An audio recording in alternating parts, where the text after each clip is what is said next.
Bem-vindo à sua 16ª aula de Técnicas Contábeis. Você utilizará o melhor método de ensino. Salários, salário mínimo, forma de pagamento de salários, adiantamento salarial, vale transporte, VT, 13º salário, jornada de trabalho, classificação da jornada de trabalho, salários.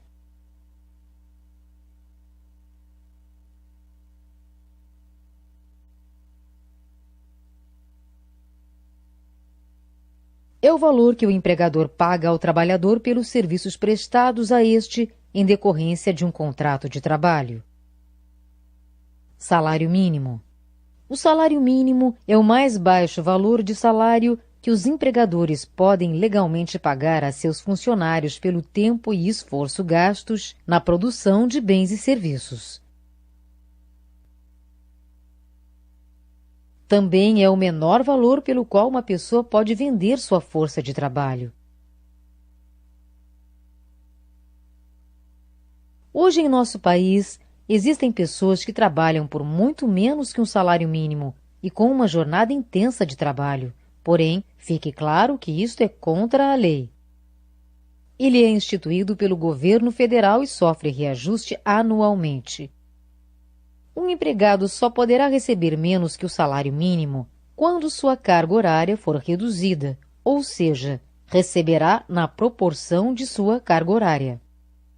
Um detalhe muito importante a ser destacado é que o salário mínimo é instituído pelo governo federal, como falamos antes, porém, cada estado em nosso país tem a autonomia de colocar este salário acima do piso principal instituído. Piso salarial é a mesma coisa que salário mínimo? Não! O piso salarial é o valor determinado pela categoria do empregado ou atividade econômica da empresa, previsto em dissídio, norma ou acordo coletivo, sindicato. Ou seja, o salário mínimo é instituído, porém muitas categorias possuem um valor fixado para o mínimo referente à função exercida. Forma de pagamento de salários. Ao terminar seu período de trabalho acordado com o empregador, o empregado terá o direito de receber seu salário, sendo este fixado no contrato de trabalho e inscrito na CTPS. O critério a ser adotado para a fixação do salário nada tem a ver com os intervalos que se pagam ao empregado. Veja um exemplo. O empregado que trabalha por hora não receberá a cada hora que trabalhar. Receberá, por exemplo, ao final do mês, ou seja, apesar de trabalhar por hora, a forma de pagamento é mensal. Veja agora as formas como o salário pode ser pago. Salário mensal. Ao fim de cada mês, o trabalhador deverá receber seu salário. O período a ser considerado é de 30 dias, não levando em consideração se este mês tem 26, 28, 29 ou 31 dias. Nessa forma de pagamento de salários, o empregador tem um prazo de realizar seu pagamento até o 5º dia útil do mês seguinte, sendo considerado o sábado como dia útil. Salário quinzenal. É estabelecido com base em 15 dias do mês, devendo o valor apurado ser pago até o 5º dia da quinzena vencida, ou seja, os pagamentos serão efetuados no dia 20 do mês correspondente e no dia 5 do mês subsequente. Veja um exemplo. Jonatas trabalha em uma empresa e o que foi combinado ao ser assinada sua carteira é que ele receberia o salário quinzenal. Ele irá trabalhar do dia 1º ao dia 31 do mês, porém receberá metade de seu salário no dia 20 deste mesmo mês e o restante de seu pagamento até o 5º dia útil do próximo mês. Na verdade, o salário quinzenal funciona como um adiantamento de salário. Salário semanal. Tem como base a semana, devendo o valor ser apurado até o 5º dia da semana vencida. Salário-comissão. A comissão é a forma de salário pelo qual o empregado recebe um percentual do produto cuja venda intermedia. É sempre assegurada ao empregado a percepção de, no mínimo, um salário mínimo ou salário normativo da categoria profissional. Salário in natura. Além do salário fixo pago em dinheiro, tornou-se prática usual, sobretudo aos empregados domésticos, rurícolas e altos executivos, o fornecimento de inúmeras utilidades. Sobretudo os altos funcionários das empresas, particularmente dirigentes, são remunerados com uma parcela em dinheiro acompanhada de diversos acessórios, não pecuniários, que consiste em dinheiro, como automóvel, cartão de crédito, habitação, pagamento de contas domésticas, etc. O salário in natura pode ser conceituado, então, como o complemento salarial pago pelo empregador ao empregado em utilidades vitais ao trabalhador por força de contrato de trabalho ou do costume. O salário in natura integra o salário apenas para fins de cálculo de encargos sociais, já que o empregado recebeu alguns dos benefícios citados anteriormente. Adiantamento salarial. Algumas empresas concedem sistematicamente adiantamento a todos os empregados, outras liberam vales aos que solicitarem e efetuam o acerto desses valores na data de pagamento do salário. Em ambos os casos, adiantamentos ou vales, ocorre o pagamento antecipado de parte do salário do empregado. Normalmente, e por força de convenção coletiva, as empresas concedem a seus empregados até 40% de adiantamento salarial. Vale Transporte, VT. O Vale Transporte é um benefício recebido pelo empregado e por sua opção para custear suas despesas com o deslocamento de sua residência para o trabalho e vice-versa. Pode ser utilizado por todos os meios de transporte coletivo, público, urbano, intermunicipal ou interestadual, com exceção dos serviços seletivos e especiais.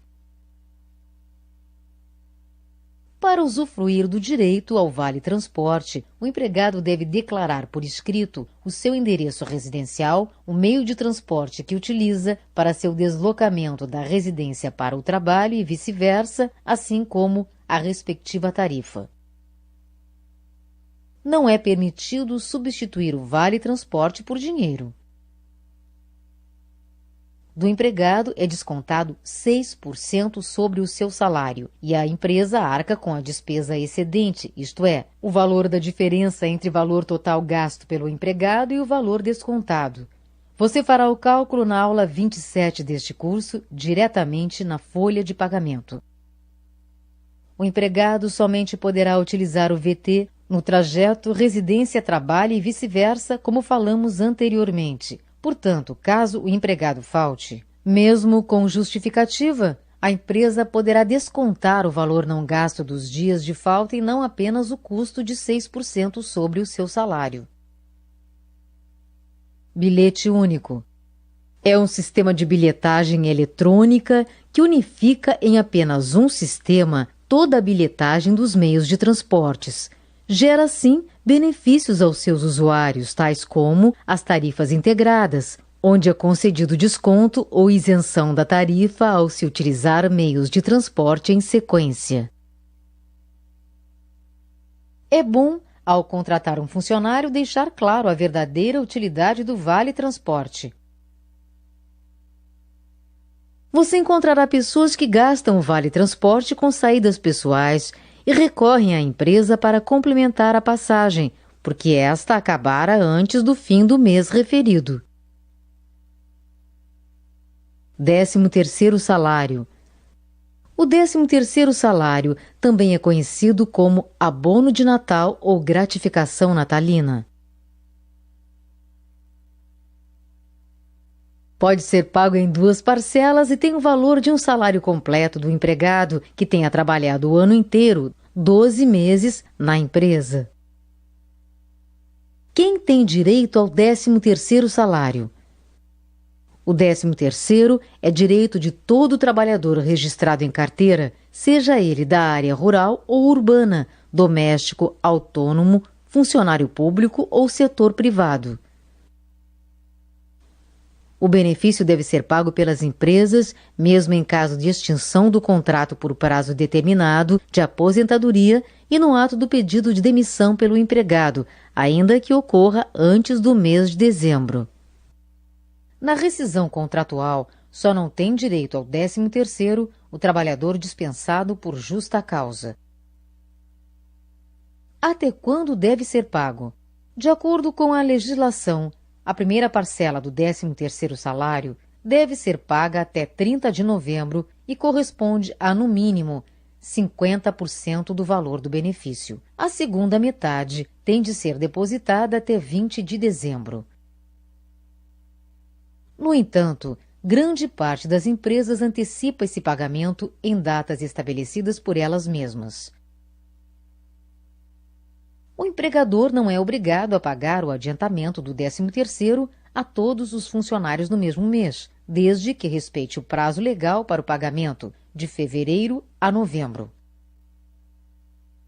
O trabalhador também tem direito a receber o adiantamento da primeira parcela do 13º salário junto com as férias, desde que solicite ao empregador no mês de janeiro do ano correspondente. Como calcular? Para calcular o valor do 13º salário, o empregador deve dividir o salário por 12 meses e multiplicar pelo número de meses que trabalhou, levando em conta o período de janeiro a dezembro do ano vigente.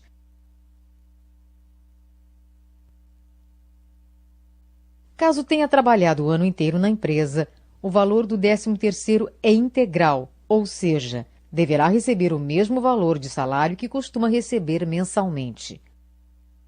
Se houver mudança de remuneração durante o ano, o cálculo deve ser feito com base no último salário recebido. Veja agora como calcular o 13º salário.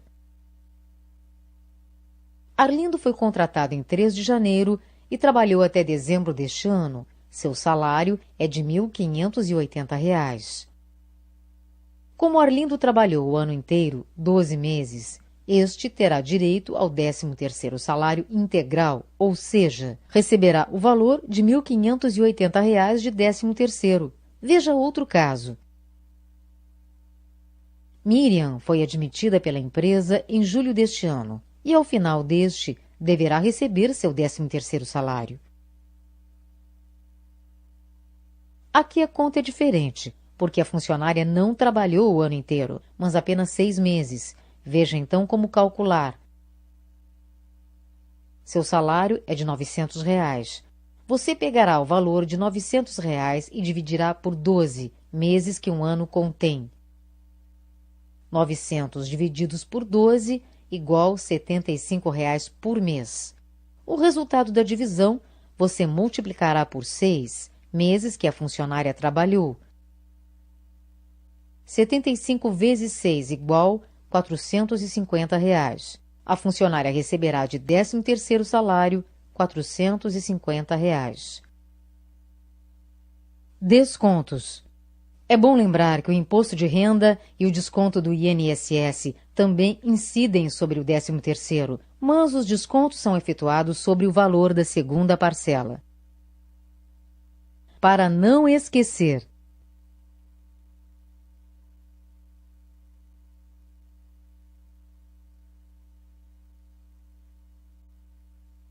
a jornada normal de trabalho é o tempo durante o qual o empregado deve prestar serviço ou permanecer à disposição do empregador com habitualidade, com exceção das horas extras. Sua duração média deverá ser de até 8 horas diárias e 44 horas semanais, salvo algumas categorias que variam de acordo com o sindicato. No caso de funcionários que trabalhem em turnos ininterruptos de revezamento, a jornada deverá ser de 6 horas. Podemos citar como exemplo o funcionário de telemarketing. Redução legal da jornada. Poderá ser feita pelas partes de comum acordo, por convenção coletiva e pela lei. Classificação da jornada de trabalho. Quanto à duração, é extraordinária ou suplementar, que ultrapassam os limites normais. limitada, quando há termo final para sua prestação. É ordinária ou normal, que se desenvolve dentro dos limites estabelecidos pelas normas jurídicas. Contínua, quando corrida, sem intervalos. Intermitente, quando com sucessivas paralisações. Descontínua, se tem intervalos. Ilimitada, quando a lei não fixa um termo final. Quanto ao período, diurna, entre 5 e 22 horas. Noturna, entre 22 horas de um dia e 5 do outro. Mista, quando transcorre tanto no período diurno como noturno. Em revezamento, semanal ou quinzenal. Quando num período há trabalho de dia e outro à noite, escala. Quanto à condição pessoal do trabalhador, será jornada de mulheres, de homens, de menores e de adultos. Quanto à profissão, a jornada geral de todo empregado e jornadas especiais para ferroviários, médicos, telefonistas, etc. Quanto à remuneração, a jornada é com ou sem acréscimo salarial. Há jornadas inflexíveis e flexíveis. Estas últimas não são previstas pela lei brasileira, porém, a lei não impede que sejam praticadas. São jornadas nas quais os empregados não têm horário fixo para iniciar ou terminar o trabalho. Para não esquecer,